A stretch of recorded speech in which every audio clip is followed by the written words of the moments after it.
Hey everybody, it's Nicole, and today you guys are going to be making a Sunday dinner with me.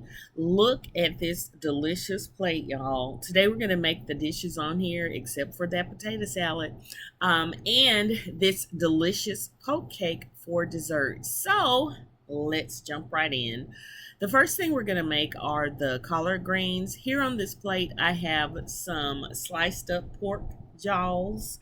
They're already smoked, and what I'm doing is just cooking them down to kind of release the juices from it, or sweating it, as my grandmother would call it. And as you can see here, the juices have been released, and this is what's going to help season up our collard greens. This is gonna take, oh gosh, about 5 or 6 minutes or so. And now we're gonna add our chopped onion. This is a half of a white onion, and I'm just adding it to the pot, and I'm gonna cook those down as well until they get nice and translucent. Um, Again, this will take probably 4 or 5 minutes or whatever. I'm gonna pop the top on it and let them kind of cook down a little bit. And now that they've cooked down, we're going to add our greens. I've washed in, oh, I'm sorry, take that back. We're going to add a little bit of chicken broth to add a little liquid to the pan, because you don't want your greens sticking or burning. So I'm going to add the greens here, and these have been washed and cleaned and chopped up, and then I've had them in the freezer. I always do that, so when I get ready to have some greens, they're ready to go. I don't have to worry about picking and cleaning and then, cooking. So anyway, these are in the freezer, so they're going to cook down. What I'm going to do right now is add a bit of seasoning to it after I stir this around. I'm going to add some pepper and some of the, gosh, I can't think of the name of it. You'll see it here in a minute.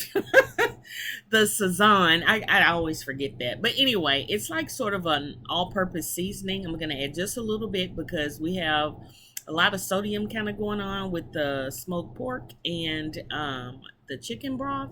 So you just kind of have to be sparing, when it comes to, adding seasonings and stuff. And I'm adding a little bit more chicken broth and just kind of stirring that around and getting everything all moist and delicious. And then what I'm going to add is some of my homemade pepper sauce. I love my greens to be on the spicy side. And I made this pepper sauce last year. And oh gosh, if you could smell it, it smells so good. But if you don't have any homemade, you can always use the store bought. And this one is my favorite store bought. It's Trappy's peppers or pepper sauce. But again, I'm using the homemade stuff here. So I'm just putting a couple spoonfuls in. And I'm also going to add some of the peppers from the sauce in there as well. Like I said, I like my greens a bit spicy. So you can omit this if you don't like spice. But hey, I love it. So I'm gonna stir that in, and then I'm gonna pop the lid on and keep an eye on it, stirring it occasionally. And if you need to add a little more chicken broth here and there, you can do that. All right, so now let's get started on the mac and cheese. This is my easy version of mac and cheese. I use a can of the Campbell's cheddar cheese to give it some creaminess. I don't dilute it or, water it down with milk, because I think you're supposed to add milk to it if you use it as a soup or whatever, but I don't add it to the soup. I just pour the concentrated, portion of it into the mac and cheese while it's still hot.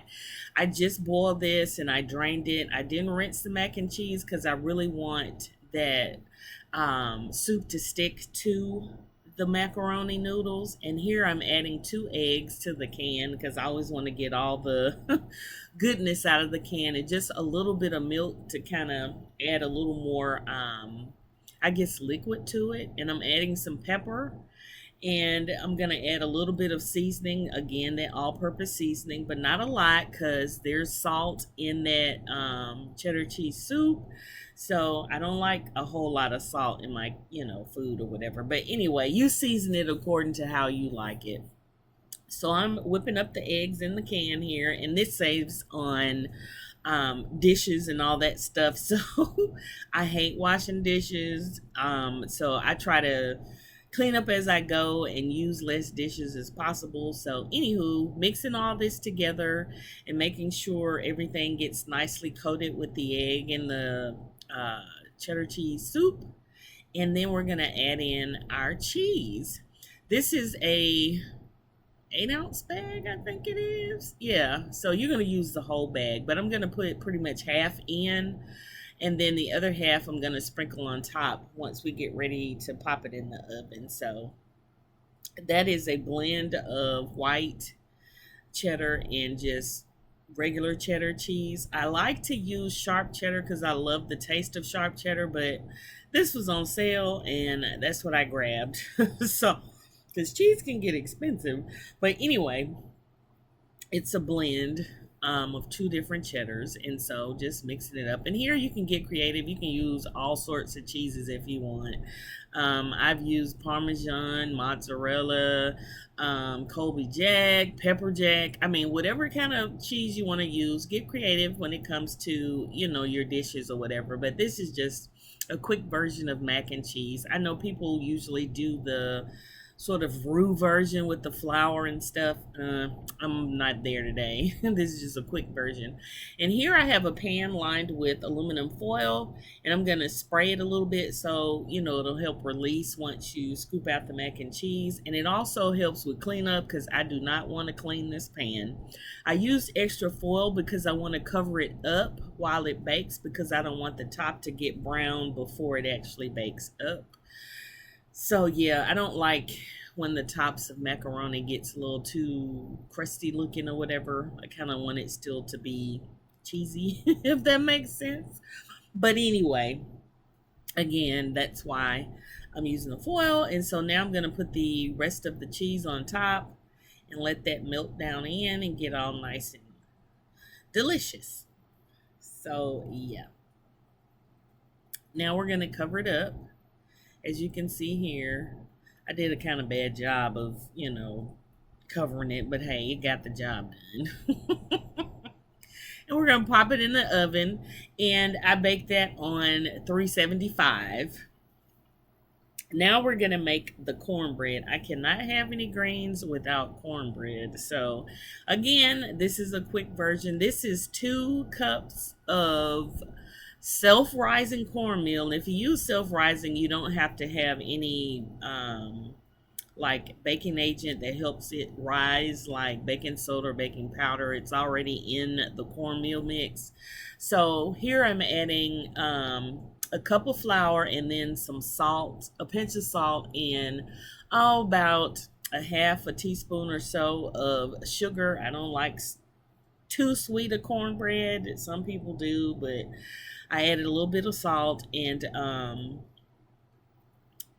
sugar. Again, just a pinch of salt and about a half a teaspoon of sugar. And now I whisk that all together and make sure it's nicely mixed. And then I'm gonna add 1 egg. And then I'm gonna add some good old buttermilk. I love buttermilk in my cornbread. You can use a regular old whole milk or 2% or whatever, but I'm using buttermilk. The whole buttermilk, not the non-fat buttermilk.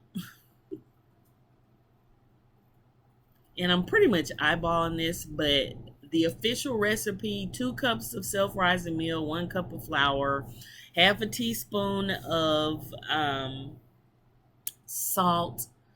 Half a teaspoon of sugar and a pinch of salt. And here I added a little bit of water to kind of thin it out just a little bit because I didn't use all of the buttermilk. Usually I'll use like probably a cup or so, but I just add a little bit of warm water to thin it out. My grandma used to do that, so that's why I do it. Now we're gonna add the hot fat or oil. Again, this is what my grandma did. So I put the about 2 tablespoons of oil in my cast iron pan, and I put it in the oven and let it heat up while I made the batter. And then once it's warm, I pour that into the batter and mix it well. And then I'm going to pour the batter into the pan, and we're going to pop that into a 400-degree oven and let that bake for about 30 to 35 minutes until it's nice and golden brown on top. Now we're going to move to the poke cake. We're going to make this as simple as possible. We're going to use a butter golden mix from Cake Mix by Betty Crocker. I prefer Duncan Hines, but they didn't have the yellow, so I got Betty Crocker. All right, so just mixing it up, kind of getting all the lumps out. And what I'm going to do is crack 3 eggs, because the box calls for 3 eggs. And these are 3 large eggs. So we're going to modify it a little bit. So I'm adding the 3 eggs, and then I'm going to add a cup of milk. The box actually calls for water, but I always add milk to it. So there goes the cup of milk. And then I'm going to add some flavorings. So the first one is going to, I take that back. The next I'm going to add a half a cup of melted butter. I melted that in the microwave, and then I let it cool, and now I'm adding that to the batter as well. I think the box calls for a third of a cup, but that was a half a cup. Now I'm adding some vanilla and some of this creme bouquet flavoring. I learned that from Beautiful Creations with Donna here on YouTube, and if I remember, I'm gonna post her link because she makes the most delicious looking cakes, honey. But that flavoring is the business. It gives your cakes that bakery quality flavor. It tastes like a nice fresh piece of wedding cake. I don't know, it smells good. It has a citrusy sort of back kind of flavor to it. I don't know how to describe it, but it's really delicious. So I'm beating this, by hand. I could have used a mix or whatever, but I didn't feel like whipping it out and cleaning it, so I'm just using a handheld whisk. And now we're going to put it into a greased pan. This is a 8.5 by 11. Usually this recipe calls for a 9 by 13, but I wanted my cake to be a little higher, so this is a smaller pan, so it's going to be a little taller when you slice it. And you're going to have to bake it a little bit longer because it has to cook all the way through. But anywho, I've sprayed the pan. I'm not worrying about flouring in it. I just used a regular old cooking spray, and I'm pouring the batter in, and it's really simple. Like I said, a cup of milk, 3 eggs, half a cup of melted butter, and whatever flavorings you want to use. I just happen to use vanilla, which was 1/4 of a teaspoon of vanilla and 1/4 of a teaspoon of the creme brulee. Then we pop it in the oven and bake it for about 35 minutes or so, and then we test it with the toothpick, and if it comes out clean, it's done. Now we're going to make the deliciousness that makes this, really coconutty and moist and all that good stuff. So it's 1 can of cream of coconut, not coconut milk, but cream of coconut, and then 1 can of sweetened condensed milk. And what I'm going to do is combine them in the bowl and beat them together until it's, well mixed and blended. And it takes a minute because that cream of coconut comes out all separated or whatever. But when I tell you it tastes good, it tastes really good with that sweetened condensed milk. It's really, really rich, but it is so good. And it's a quick and easy dessert that anybody can do. Just a plain old box of cake mix. You can use white cake mix, yellow cake mix. I mean, heck, you can use whatever kind of cake mix you want to, but white or yellow will be fine. So, yeah. So now that we've made our little liquid mixture, here's our cake fresh out the oven. It's nice and warm, and you want to do this while it's warm so it absorbs that that I can't talk, the liquid really well. And here we're going to test it and make sure all is done with the skewer. So the skewer is coming out nice and clean. So that lets you know that it's all ready to go. And so now we're going to poke our holes. You can use that skewer if you want to, or you could use a fork, which I'll switch to here in a minute. But you don't want to go all the way through. You just want to kind of go almost all the way through so that the liquid, once you pour it on top, kind of stays in the middle there and makes it taste really, really good. So yeah, we're using the fork now, and you want to get all around the cake and make sure that that liquid seeps in everywhere. So,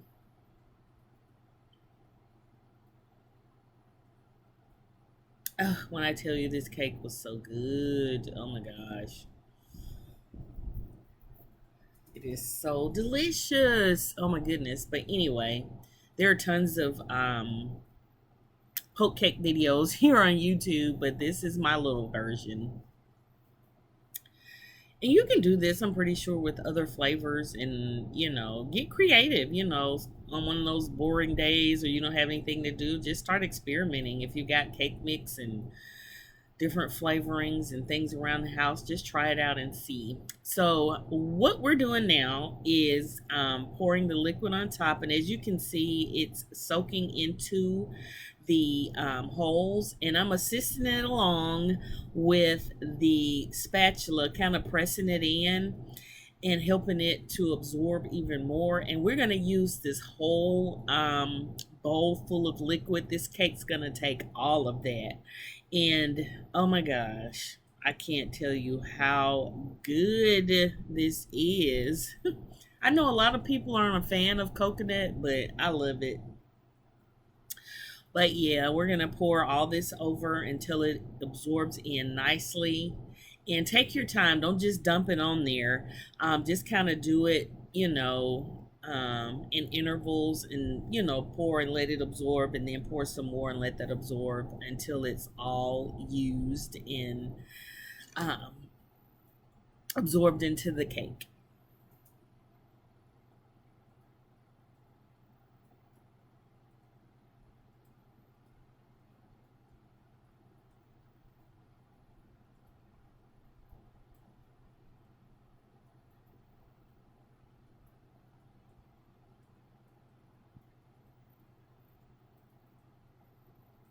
Ugh, and if you guys were there and could smell how good this smells in the kitchen, oh my goodness, smell like a little tropical paradise.